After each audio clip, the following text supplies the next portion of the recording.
3 বছর অনেক চেষ্টা করছি, দেখো উনি ভালো হয়। আসলে কি শুধু তারই দোষ ছিল, আপনার কোনো দোষ ছিল কিনা? হ্যাঁ দোষ ছিল, একটু শেয়ার করুন। অনেক আগে চলে যাওয়া দরকার ছিল। সামনে ওরা বেশ ভালোবাসতাম তো, দেখি ভালোভাবে দেখি যে ভালো হয় কিনা। ভাবছি ওর বাড়ি ঘর কিছুই কইলাম নাই, ওর এই জায়গায় গাজীপুর থাকে হচ্ছে, ওর কাকার ওর ছোট ওর ফুপুর ওর মানুষ। ভাবছিলাম দুইজনে যাই করি না করি, দেখি কিছু জায়গা টাকা রাইখা বাড়ি ঘর কইরা দেখি, তারপর বাচ্চানোর চিন্তা ভাবনা ছিল। জোর কেশপাতি কোনো কিছুই নেই, যাই ইনকাম করতো এই যে বাহিরে মেয়েদের খাওয়াইতো, মেয়েদের পিছে ঘুরতো আর ভাঙতো। আমি অনেক বুঝাইছি কিন্তু সে শুনে নাই। আচ্ছা, আপনিও কি কথাপুর মতো প্রেমের সাথে সম্পর্কিত হতো নাকি আপনার পরিবার বা ফ্যামিলিগতভাবে বিয়ে হয়? না, আমাদের প্রেমের সম্পর্ক। কি করেন? আচ্ছা হ্যাঁ আলম ভাই, শেষ কোশ্চেন। পৃথিবীর একটি রাষ্ট্র আছে যে রাষ্ট্রে বউ বিক্রি হয়, বউ বিক্রি হয়, বউ কিনা বেচা হয়। তো আপনি কি বউ কিনা বেচার মধ্যে আছেন নাকি এগুলো বাদ দিবেন? আমরা বউ তো কিনি না, আমরা হলে যেমন মানুষের সংসার লেগে দেওয়ার চেষ্টা করি, যে একটা মেয়ে মনে করেন সংসারটা লাগান যায়, কিন্তু এই রিয়ামণি মেয়েটা 4টে সংসার নষ্ট করলো।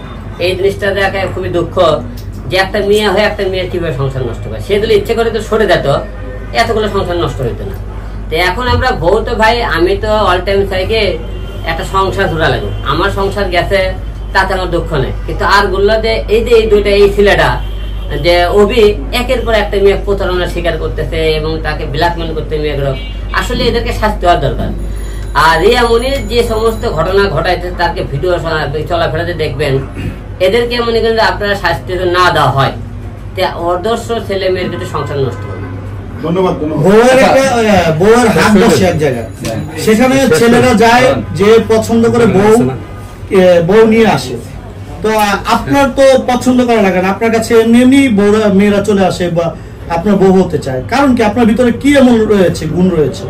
আসলে এই মুহূর্তে আমি ব্যাচেলর, আপনারা সবাই জানেন। এই হিসেবে অনেক সুন্দরীরা মনে করেন আমাকে এখন বিয়ে করতে চায়, সেই হিসেবে তো আমি কিছু বলতে পারি না, যে আমি হলে যে তাদের কেমন খারাপ করে দিতে পারি না। খালি বলে ঠিক আছে তোমরা ওয়েট করো, বিয়ে একদিন হবে, কিন্তু বিয়ে কবে হবে তা জানি না। যেহেতু মনে করেন এখনো সে কিন্তু বউ রানিং আছে, এখনো কিন্তু অভির বউ কিন্তু এখনো রানিং আছে, এবং আমি হিরো আলম কিন্তু রিয়া কিন্তু এখনো আমার বউ আছে, আপনারা সবাই জানেন। 3 মাসে এখন রিয়া কিন্তু এখন আমার বউ আছে, এবং অভি কিন্তু হলো যে এখন আর বউ আছে। অভির হলো যে এটা এখন হলো যে বউ, আর আমার পিছিয়ে এটা অভির হলো যে এক্স গার্লফ্রেন্ড, ঠিক আছে?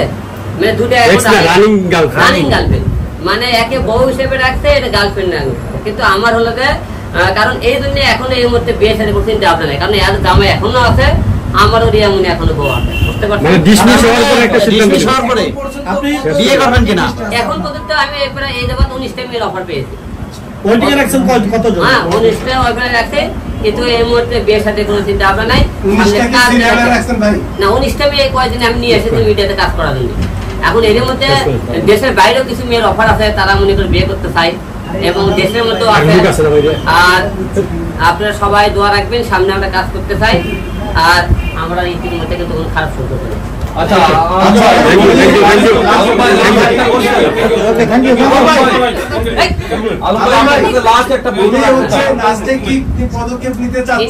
আইনে ব্যবস্থা নেবে তার বিরুদ্ধে। এই আপনি 2-1 দিনের মধ্যে নেবে।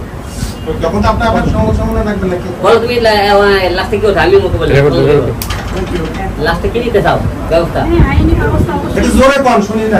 আইনি ব্যবস্থা অবশ্যই নিব। কার বিরুদ্ধে সে বলবেন? কার বিরুদ্ধে নেবেন, কখন নেবেন? ওই যে মাগির দালালের বিরুদ্ধে। ও একটা মাগির দালালে, মানে রিয়ামণি ও কাস্টমার ঠিক করে দেয়, রিয়ামণি বারে গিয়ে যা করার করে আর ও টাকা গুনে নেয়। ওকে, ধন্যবাদ। আচ্ছা, হিরো আলমের কাছে লাস্ট একটা আর কি লাস্ট আপনি রিয়ামণির সাথে যে আপনার একটা